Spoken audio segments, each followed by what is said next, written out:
something that may seem embarrassing, like monsters, the dark?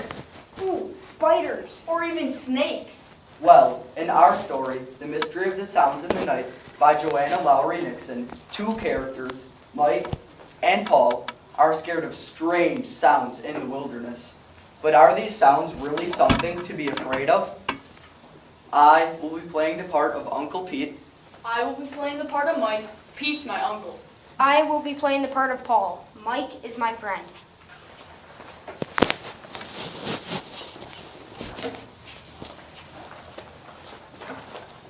Here we are, Mike and Paul. This is where we'll camp for the night. It's a good thing we arrived before it grew any darker. This is neat, Uncle Pete. Just put your bedrolls in a spot that look comfortable. I can't wait to go fishing tomorrow morning. I can't wait to eat dinner. When are we going to build a campfire? Right now, Mike, I'll get the firewood while you two gather some dry twigs to help get the fire going.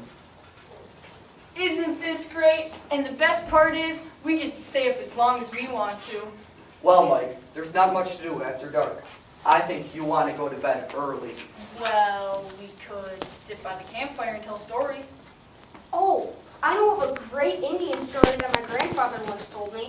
It's about how brave young warriors would go high into the mountains to see the great bear. I'll look forward to hearing that story, Paul. Well, this great bear in your story, just how big is it? He's supposed to be higher than a man, higher than the trees. That big, huh? Sure is quiet out here in the woods, isn't it? It's almost too quiet. I can't hear a thing. Except for something in the bushes next to you. What's something? Where are the twigs, boys? Uncle Pete, we thought we heard something in the bushes over there. Something making scratching noises. That doesn't surprise me. There are a lot of animals in the woods. There, the fire's going nicely now. You two stay right here, and I'll get the food out of the car. I'll help you carry it. Me too. Thanks anyways, but there's not that much to carry. You two stay right here and make sure our campfire doesn't go out. I never thought about animals being in the woods. Well, maybe they're small animals. Very small animals. Little bitty animals. Teeny tiny animals.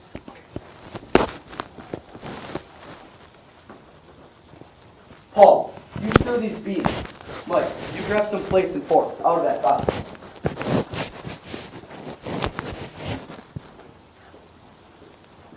They're beginning to bubble already. Then let's eat.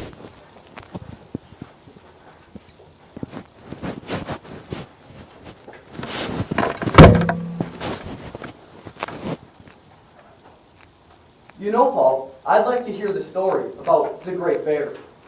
My grandfather told me the story about the great bear. The brave young men in the tribe would go high into the mountains to see him.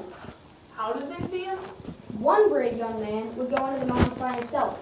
He would make a fire, he would pray to the spirits of the mountain, and then he would wait. For the brave bear?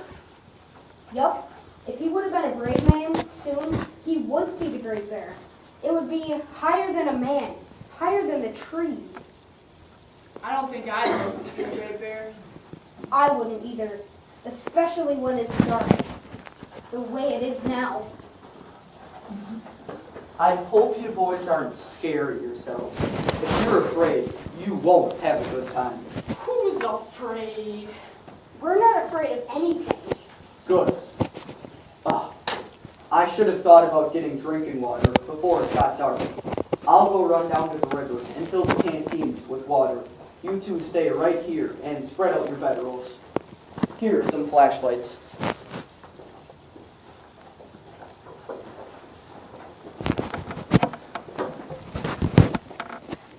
Uncle Pete's right. If we're scared, we won't have any fun on this camping trip. I'm not scared. I'm not even thinking about the great bear. I'm not scared either. You hear that? I hope it's not the great bear. It's just a little raccoon. Nobody would be dumb enough to be afraid of a little What was that? It's just a little rabbit.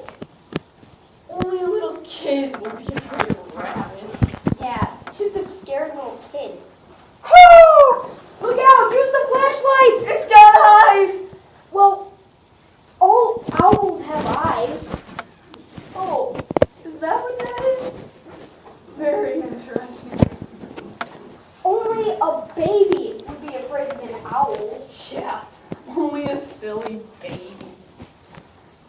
What was that?